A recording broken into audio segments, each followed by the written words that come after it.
Vote देने की जो राजनीतिक मजबूरी थी अब खत्म होने में 15 दिन रह गया है। बिहार के लोगों ने तय किया है कि इस बार वोट अपने बच्चों के लिए देना है, बेरोजगारी और पलायन को खत्म करने के लिए देना है और भ्रष्टाचारियों को यहाँ से हटाना है। अभी आप देख रहे हैं छठ का पर्व आज शुरू हो रहा है। पिछला 5-7 दिनों से आप न्यूज में क्या देख रहे हैं, पूरे हिंदुस्तान में रेलवे स्टेशन पर, बस स्टैंड में बिहार के बच्चे जानवर की तरह ट्रेन में, बस में बैठकर घर वापस आना चाह रहे हैं। अपना पैसा खर्चा करने के बाद भी लोगों को पैसेंजर ट्रेन पर बैठकर आने का भी अवसर नहीं है। गुजरात के बच्चे 1 लाख करोड़ के बुलेट ट्रेन पर चल रहे हैं और बिहार के बच्चों को घर आने के लिए पैसेंजर ट्रेन भी नहीं नसीब है। ये बदलने का समय आ गया है। इस बार नई व्यवस्था बनने जा रही है। 14 तारीख को शिवराज बनेगा, उसके बाद से पलायन बंद।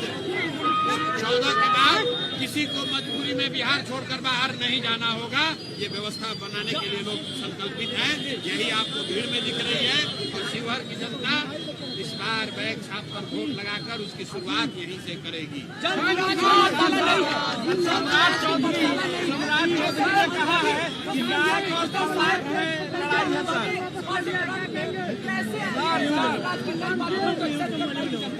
नया कुछ नहीं है। किसी जीवन में आज से 3 साल पहले हम पैदल चलते हुए आए थे। नया कुछ नहीं है। बिहार की जनता 30 वर्ष से जिस विकल्प के अभाव में लालू के डर से भाजपा और भाजपा के डर से लालू को वोट देती रही है, अब उस राजनीतिक मजदूरी का खत्म होने का समय आ गया है।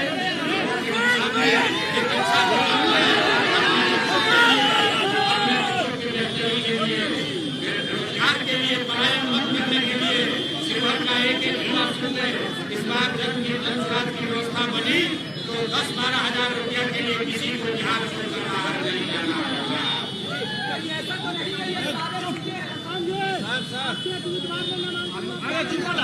सम्राट चौधरी ने कहा है कि यहाँ नायक और खलनायक के बीच लड़ाई है, कोई दूसरा नहीं है।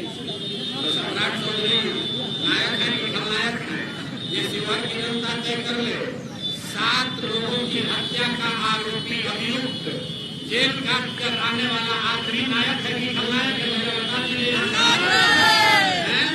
7 लोगों का हत्या का अभियुक्त जेल में रहा है, जेल काट कर बाहर निकला है और सिर्फ इसलिए जेल से बाहर है क्योंकि जेल में उसने एक फर्जी अपना सर्टिफिकेट लगाया कि मैं नाबालिग हूँ, 15 साल का हूँ।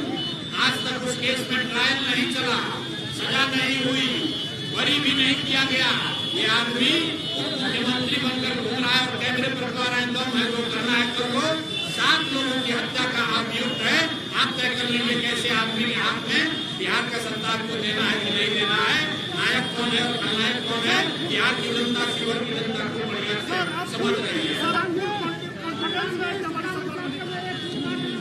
हम इस बार पूरा कॉन्फिडेंस में है कि बिहार में बदलाव हो रहा है। आप यहाँ जितने लोग खड़े हैं पूछ लीजिए बिहार में बदलाव चाहिए कि नहीं चाहिए।